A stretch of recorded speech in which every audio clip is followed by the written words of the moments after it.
Student, आज मैं आपको नया टॉपिक विटामिन्स के बारे में बताऊंगी। विटामिन्स होते क्या हैं? ये जटिल कार्बनिक पदार्थ होते हैं जो शरीर की उपापचयी क्रियाओं के लिए आवश्यक होते हैं। अगर इन विटामिन्स की कमी शरीर में हो जाती है तो उनसे कई सारे रोग आपकी बॉडी में हो सकते हैं। इन रोग को हम अपूर्णता रोग या डिफिशियंसी डिसीज भी कहते हैं। अब विटामिन दो प्रकार के होते हैं आपके। जो जल में घुलनशील विटामिन होते हैं वो बी और सी होते हैं। जल में घुलनशील विटामिन आपके बी तथा सी होंगे तथा वसा में घुलनशील विटामिन ए, डी, ई और के होंगे। इस तरीके से विटामिन आपके 6 प्रकार के होते हैं। अब इनका 2 वर्गों में डिवाइडेशन किया गया है, जिसमें विटामिन बी और सी को जल में घुलनशील अवस्था में रखा गया है और विटामिन ए, डी, ई और के को वसा में घुलनशील विटामिनों के अंतर्गत रखा गया है। जल में घुलनशील विटामिन जो आपके होते हैं उनको जब हम आहार के रूप में ग्रहण करते हैं या उनको लेते हैं तब वो किसी भी माध्यम से या मूत्र के माध्यम से शरीर से बाहर भी निष्कासित हो जाते हैं, तो इनकी ज़रूरत शरीर में आवश्यकता इनकी अधिक रहती है। अब चार्ट के हिसाब से किस तरीके से आपको देखना है, विटामिन, स्रोत, कार्य तथा इनकी कमी से होने वाले रोगों पर हम चर्चा करेंगे। अब देखिए आप, ये सारे विटामिन मैंने एक साथ एक ही वीडियो में आपको बताऊंगी। ये सभी बच्चों के लिए इम्पोर्टेंट है, क्लास 9th से लेके ये आपके 12th फर्स्ट ईयर, ठीक है, 10th और ऑल भी जो कंपटीशन है उनके सारे बच्चों के लिए इम्पोर्टेंट आपका ये फैक्ट है। आप पहला विटामिन देखिए, विटामिन का नाम विटामिन ए, इसका जो रासायनिक नाम है उसको कहेंगे रेटिनॉल, ठीक है, रासायनिक नाम को क्या कहेंगे? रेटिनॉल। मुख्य स्रोत क्या है, किससे प्राप्त होता है? अंडे में मिलता है, मक्खन में, घी, मछली का तेल, यकृत, गाजर तथा हरी सब्जियों में ये पाया जाता है। इसका कार्य क्या है? नेत्र की शलाकाओं रॉड्स में रोडोप्सिन वर्णक का निर्माण करता है आंखों में, और एपिथेलियम स्तर की वृद्धि करता है ऊतक की। अब इसकी कमी से होने वाले रोग कौन कौन से हैं? जीरोप्थेलिमिया, ठीक है, रतौंधी में व्यक्ति में ब्लाइंडनेस आ जाती है, जिसमें उसको शाम के टाइम या जो रोशनी कम होती है तब उसको दिखाई नहीं देता है। ये एक आनुवंशिक रोग है। एपिथेलियम ऊतक के विकास में भी इसके माध्यम से कमी हो जाती है। अब अगला विटामिन B1, जिसका रासायनिक नाम है थायमीन। ये विटामिन B1 किस में मिलता है? ईस्ट, ठीक है, ये ईस्ट आप ब्रेड में खाते हो या इसका जो भी नेम है वो सैक्रोमाइसिस सेरेविसी के नाम से ये जाना जाता है। मांस में मिलता है, ये दूध में मिलता है, यकृत में मिलता है, अनाज के छिलकों में मिलता है, फलियां बीन्स जो होती हैं आपकी उनमें मिलता है और हरी सब्जियों में पाया जाता है। इसका वर्क क्या है? ये कार्बोहाइड्रेट तथा वसा उपापचय में सह एंजाइम के रूप में कार्य करता है।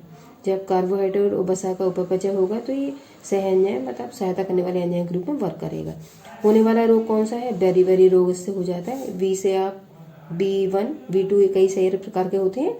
बी से आपका विटामिन बी और रोग का नाम भी आपका बी से वेरी, तो आप इसको इस तरीके से याद रख सकते हो, ठीक है। आप जब विटामिन बी के कारण वेरी रोग हो जाता है तो ये किस चीज़ में दिक्कत करता है? शरीर के अंग में तंत्र का तंत्र तथा पेशियों का ठीक प्रकार से वर्क न करना। तंत्र का तंत्र मस्तिष्क, ठीक है, और पेशियाँ आपकी मसल ठीक प्रकार से कार्य नहीं करेंगी। अगला विटामिन B2। विटामिन बी के कई सारे प्रकार हैं जो मैंने आपको बताए हैं, तो उसमें आपको प्रकारों में सारे प्रकार पढ़ने हैं। विटामिन B2 का रासायनिक नाम है राइबोफ्लेविन विटामिन।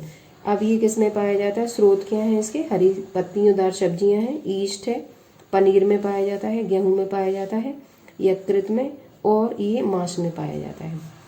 वर्क क्या है इसका? अमीनो अम्ल के उपापचय में FAD सह एंजाइम में भाग लेता है। FAD इस सह एंजाइम का जो एंजाइम सहायता करता है, ठीक है, क्रिया को उत्तेजित करने के लिए, उसका नाम है, इसका फुल फॉर्म होता है फ्लेविन एडेनिन आपका डाइन्यूक्लियोटाइड। ये सह एंजाइम इसमें वर्क करता है, ठीक है। अब इससे कौन सा रोग हो जाता है? अगर विटामिन B2 की कमी हमारी बॉडी में हो जाती है तो इससे किलोसिस रोग हो जाता है। किलोसिस रोग में क्या होता है? ओंठ फटने लगते हैं साइड से, और ग्लोसाइटिस इसमें जीभ में सूजन आ जाती है। डर्मेटाइटिस इसमें त्वचा फटने लगती है और त्वचा संबंधी रोग हो जाते हैं। अगला है आपका विटामिन B3, जिसका रासायनिक नाम है पेंटोथेनिकम। अब इसका स्रोत क्या है? ये टमाटर में पाया जाता है, मूंगफली में, ईस्ट में, दूध में, मांस, यकृत, अंडा, वृक्क, किडनी आदि में ही पाया जाता है। अब इसका वर्क क्या है? उपापचय क्रियाओं में सह एंजाइम ए का मुख्य घटक है। ये उपपचय क्रियाएं, मेटाबॉलिक क्रियाएं जो चली हैं उसमें ये सहायता करने वाले एंजाइम के रूप में कार्य करेगा। इससे रोग कौन सा हो जाता है? डर्मेटाइटिस। इसके द्वारा भी त्वचा से संबंधित रोग हो जाते हैं। अगला विटामिन B5, इसका रासायनिक नाम है निकोटिनिक अम्ल। अब स्रोत क्या है, किसमें पाया जाता है? मांस, यकृत, ईस्ट, अनाज। ईस्ट मैंने आपको बताया ये कवक है आपका, फंगाई। अनाज, दालें तथा मछलियों में पाया जाता है। वर्क क्या है? कार्बोहाइड्रेट तथा अमीनो अम्ल के ऑक्सीकरण में श्वसन में प्रयोग होने वाले सह एंजाइम के घटक के रूप में ये वर्क करेगा। अब इसकी कमी से होने वाला रोग कौन सा है? पेलाग्रा रोग है। पेलाग्रा रोग में क्या होता है? जीभ त्वचा पर पपड़ियां पड़ने लगती हैं। इस विटामिन B5 के द्वारा ये पेलाग्रा रोग हो जाएगा। ठीक है। अगला विटामिन B6, इसका रासायनिक नाम है पायरिडॉक्सिन। अब इसके स्रोत क्या हैं? शुष्क फल, जो ड्राई आपके मेवे होते हैं, बादाम, किशमिश, ठीक है, ये सब ड्राई फ्रूट्स में ही पाया जाता है। दूध में पाया जाता है, सब्जियां, अनाज, मांस, ईस्ट और मेवा आदि में। अब इसका कार्य क्या है? अमीनो अम्ल तथा प्रोटीन का उपपचय करने में सहायता करता है। इसकी कमी से, विटामिन B6 की कमी से होने वाला जो आपका रोग है वो एनीमिया है। एनीमिया रोग कहते हैं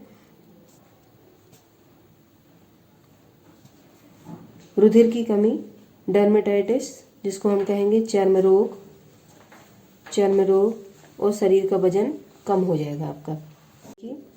अगला आपका विटामिन है विटामिन B6, जिसका रासायनिक नाम है पायरिडॉक्सिन। ये आपका शुष्क फल, जो ड्राई फ्रूट होंगे उसमें, दूध, सब्जियां, अनाज, मांस, ईस्ट, मेवा आदि में पाया जाता है। अब इसका वर्क क्या है? अमीनो अम्ल तथा प्रोटीन का ये उपपचय करता है। और इसकी कमी से होने वाले रोग में एनीमिया कहते हैं उस रोग को जिसमें रुधिर की कमी हो जाती है बॉडी में। अगला इसका रोग है डर्मेटाइटिस, त्वचा संबंधी रोग हो जाएगा और शरीर का वजन कम होने लगा। तो विटामिन B6 के द्वारा इतने सारे रोग आपके हो सकते हैं। अब विटामिन B12, जिसका रासायनिक नाम है साइनोकोबालेमिन। अब इसकी जो स्रोत हैं वो क्या है? यकृत से मिलेगा, ये मांस से मिलेगा, मछली से, दूध से और अंडा से। इतने सारे स्रोतों से ये हमें प्राप्त हो सकता है विटामिन B12। अब इसका वर्क क्या है? लाल रुधिराणु जो रेड ब्लड सेल्स होती हैं तथा न्यूक्लियोटाइड्स के निर्माण में ये सह एंजाइम की भांति कार्य करता है। इसकी कमी से होने वाला रोग रुधिर क्षीणता, रुधिर की कमी तथा तंत्रिका तंत्र में गड़बड़ी, मस्तिष्क में आपकी गड़बड़ी प्रारंभ हो जाएगी। सोचने समझने की जो क्षमता है आपकी, ये याददाश्त, वो आपकी कमजोर हो जाएगी। आगे देखिए, अगला विटामिन आपका विटामिन C, इम्पॉर्टेंट विटामिन है। इसकी डेली बेसिस में हमें इसकी ज़रूरत रहती है। विटामिन C का रासायनिक नाम है एस्कॉर्बिक अम्ल। ये किससे मिलता है? स्रोत क्या है? नींबू, आंवला, मौसमी, संतरा, हरी सब्जियां, रसीले फल, शिमला मिर्च आदि। विटामिन C जितने भी सिट्रस फ्रूट आपके होंगे, खट्टे फल, उनमें सारे फलों में ये पाया जाएगा और डेली बेसिस में इसकी आवश्यकता रहती है। इसका वर्क देखिए, क्रेब चक्र में सहायक कोलेजन तंतुओं के रूप में अंतराकोश की मैट्रिक्स बनाता है। कोलेजन तंतु क्या है? ये बॉडी में पाई जाने वाली एक तरीके की प्रोटीन है जिसके माध्यम से हमारी त्वचा में कसाव रहता है और ये त्वचा को ये तंतु ताकत देने का कार्य करते हैं। अस्थियों की मैट्रिक्स निर्माण करता है। अस्थियों में जो चिकनाहट होती है, लिक्विड होता है चिकनापन, उस मैट्रिक्स को बनाने में भी भूमिका निभाता है। अब इसकी कमी से देखिए कौन सा रोग हो जाता है? स्कर्वी रोग हो जाएगा।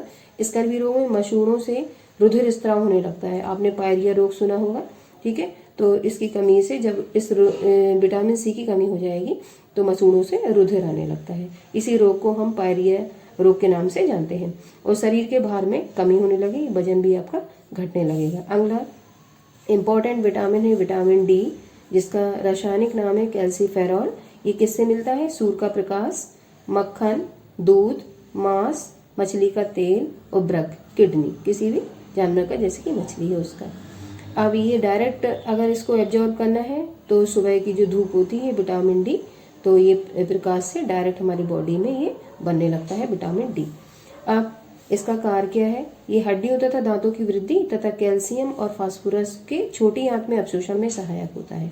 दांत और हड्डियां अगर मजबूत करनी है, उनकी वृद्धि अगर अच्छी करनी है, तो विटामिन D का होना शरीर में बहुत जरूरी होता है। और विटामिन D हमें डायरेक्ट रूप में किससे मिलेगा? सूर्य के प्रकाश से, मक्खन से मिलेगा, दूध, मांस, मछली का तेल और वृक्क से, किडनी से।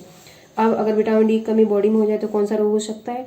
रिकेट्स रोग हो सकता है, जिसको हम सूखा रोग के नाम से जानते हैं। तथा इसका एक नाम और है ऑस्टियोमैलेशिया।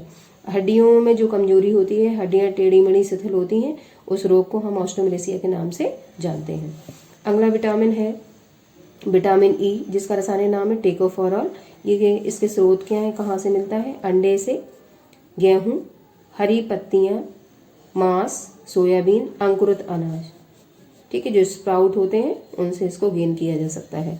इसका वर्क क्या है, जन्य एपिथेलियम की वृद्धि प्रजनन में सहायक, प्रजनन में आवश्यक है। जन्य एपिथेलियम ये आपका ऊतक है जिसमें आपके नर और मादा दोनों में अंडाणु शुक्राणु के वृद्धि और विकास में सहायक होते हैं। अगर विटामिन ई की कमी हो जाती है तो जनन क्षमता में कमी आ जाती है और वो संतान उत्पन्न करने की क्षमता उन दंपत्ति में नहीं होती है। एवं अंगाघात मतलब इससे पैरालिसिस भी हो सकता है, लकवा। अगला आपका इम्पोर्टेंट आपका विटामिन है, ये सारे इम्पोर्टेंट हैं आपके, ठीक है। अगला विटामिन है आपका विटामिन के, इसका रासायनिक नाम है नेप्थोक्यूनोन। ये स्रोत क्या है, किससे मिलता है, सोयाबीन, यकृत, अंडे, टमाटर, हरी पत्तियां आदि। इसका वर्क क्या है, रुधिर के थक्का जमाने में आवश्यक यकृत में प्रोथ्रोम्बिन का निर्माण करता है।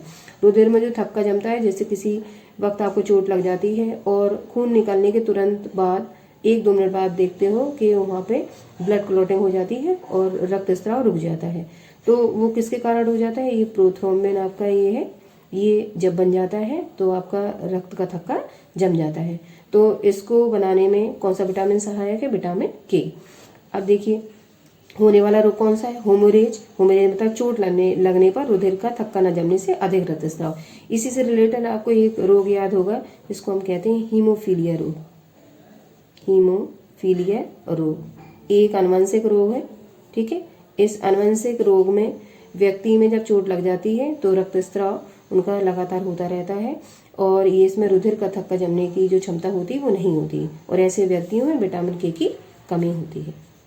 अगला विटामिन देखिए फॉलिक अम्ल, ये किससे मिलता है आपको, हरी पत्तियां, यकृत, सोयाबीन, अंडा, गुर्दा, लिवर और ईस्ट आदि से। इसका वर्क क्या है, न्यूक्लियर अम्लों का उपपचय करता है, न्यूक्लियम डीएनए आरएनए, और शारीरिक वृद्धि करता है, रुधिराणुओं का निर्माण करता है, रेड ब्लड सेल्स और व्हाइट ब्लड सेल्स का। इसकी कमी से कौन सा रोग है, एनीमिया हो जाएगा। एनीमिया रुधिर की कमी, शरीर में ब्लड नहीं बनेगा तथा वृद्धि का बाधित होना और जो आपकी लंबाई है, ठीक है, वो आपकी बाधित हो जाएगी। Thank you.